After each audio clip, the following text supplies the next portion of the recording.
Hey y'all, welcome back to my channel. Today I am making a scuppernong, or some people call it a muscadine jelly, and it is so delicious. It kind of tastes like grape jelly, but it's got a different taste, and it is just as good. So I have plenty of scuppernongs that I need to use, so I'm gonna make that and have lots of jars. I ended up making 24 jars of jelly, so I can give some of those as gifts, and then I will have plenty to have throughout the year anytime we need jelly. So I have a steamer pot here, and I will link one down in the description.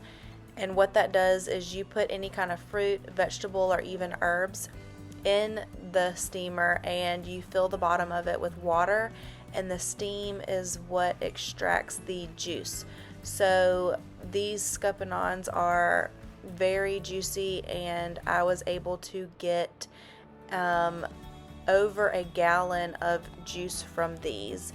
I picked a lot of them, but I only juiced 2 grocery bags full, and that gave me enough for 24 and a half jars of jelly. So what I'm doing here is I'm just washing all the scuppernongs.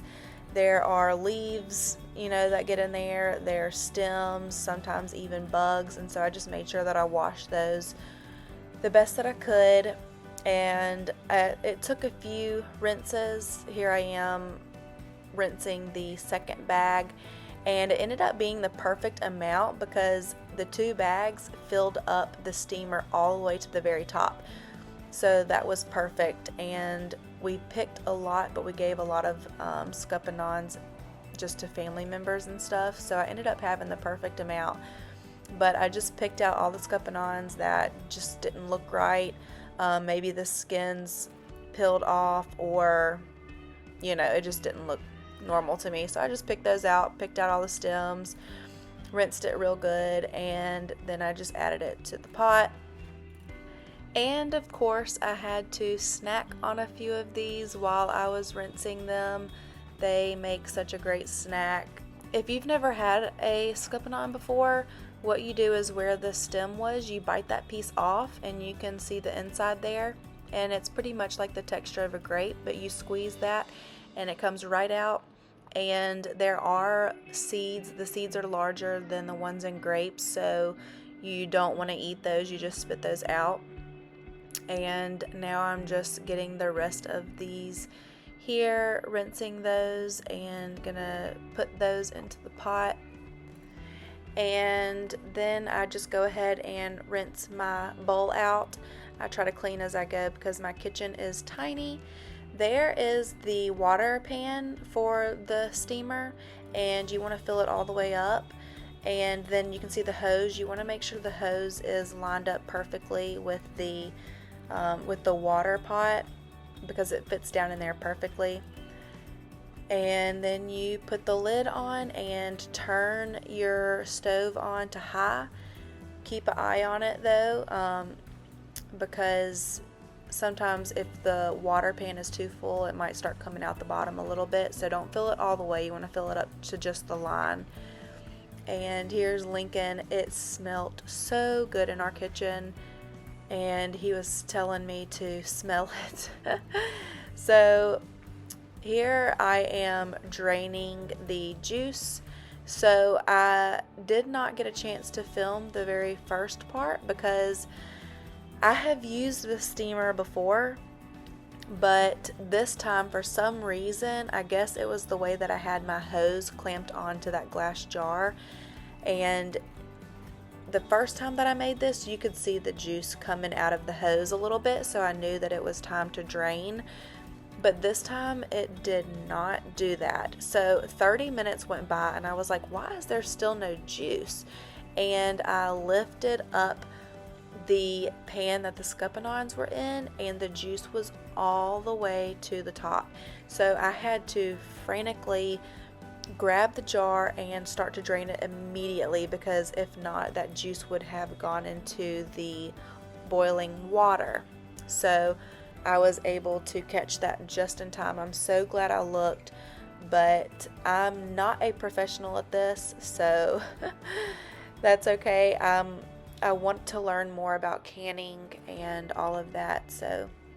And Lincoln calls this rainbow juice. So of course he wanted some, and I mixed in a little bit of sugar to make it more of like a grape juice, and that was so good. He ended up drinking like a whole glass of that. So the whole process takes about 45 minutes, and you can see there I've got almost 2 full half-gallon jars. And then see that juice was all the way to the top where that hole was. So I'm so glad that I checked that, but that's just kind of an idea you can see there of what it's like on the inside of that pot. I cooked these for a total of 50 minutes, but normally it just takes anywhere from probably 45 to 55. And be careful when you lift that up because the steam is very hot. I made sure before removing the pan that the scuppernons were popped, so you can just open the lid and make sure all of those have busted open, and that's how you know the juice has come out.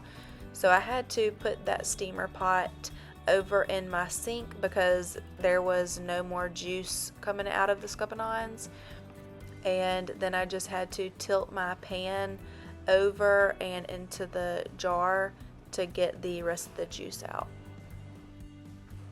And there we have, the first step is done. Look at that beautiful color.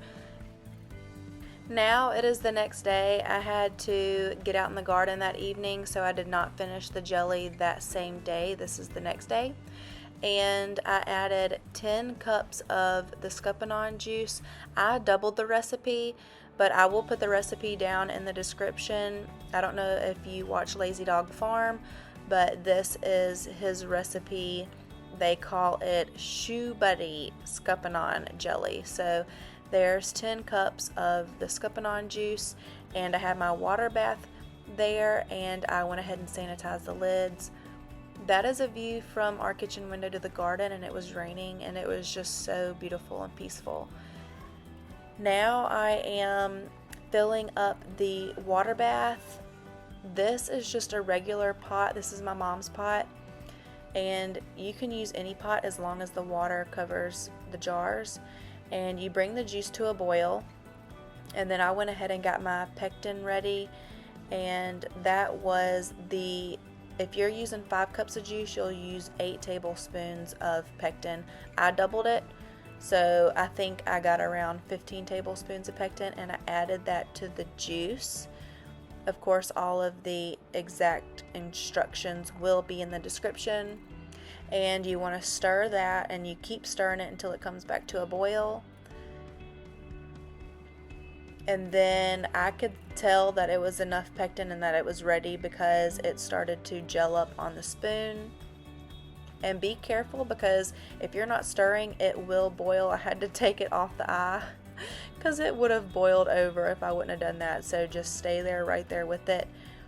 And like I said earlier, I am definitely not a pro at this. I am still learning. And then you want to add, I added 10 cups of sugar, or maybe 11 cups of sugar.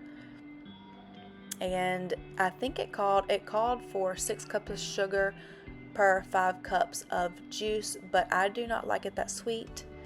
And I gave it a little taste test. I ended up adding a little bit more sugar, I think, so just do the sugar to your taste. I wanted to make sure I still tasted the scuppernons, or else it would have just tasted like pure sugar.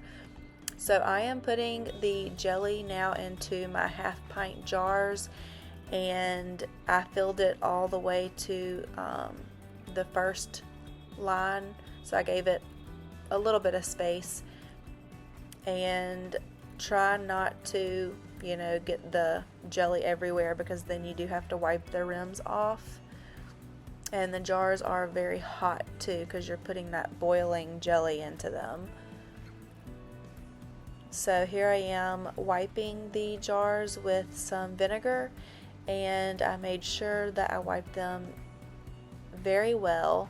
I probably overdid it, but I just wanted to make sure, because when you spend this much time, you know, doing something like this, and if you may give it as gifts, you want to make sure you're doing it right. Out of all the jars that I did, they all sealed except for one, so I put that one into the refrigerator. And now I'm putting my lids on, and then the rings. And the rings you don't want to put on super tight, you just do them finger tight. And then my jelly over there in the pot, I did have to put that back on the heat because I could tell the sugar was kind of separating. And now I'm just putting into my water bath, and I left some room, some water, about an inch of water above it, maybe a little bit more. And there I am heating up my jelly again, and I am doing the rest. I ended up doing more jelly the next day because I still had another half-gallon jar. So get all of that in there. I ended up using like a small jar. I had the half pints and then like a teeny tiny jar. So I put that one in the fridge too.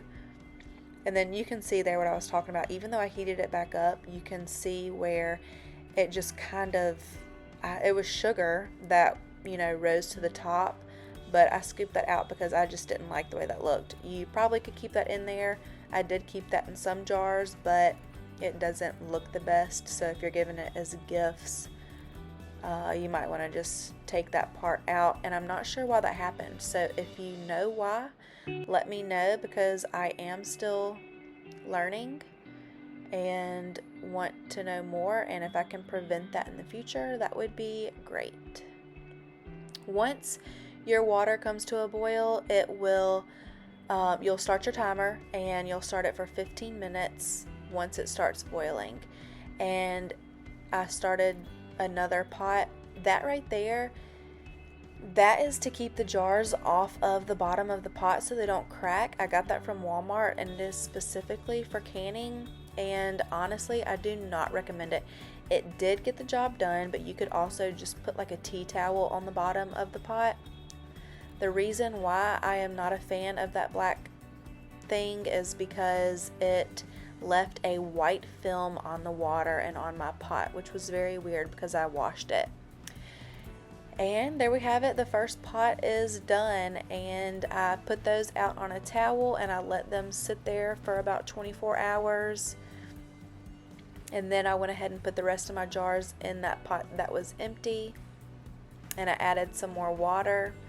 And then I did not press the lids here. All I did was get a towel and let the towel absorb the water that was on top. And then I started the timer for that pot on the right, and so that is another 15 minutes. And there are those. It is so satisfying seeing the jars out on the counter after putting all that work into it. It's not hard work, it just takes some time. And there it is, the beautiful scuppernong jelly. I love that color so much. That comes from the red scuppernongs. That's how you get that color. And there you have it. And if you like this video, please give it a thumbs up and subscribe if you want to see more. Thanks for watching, y'all. Bye.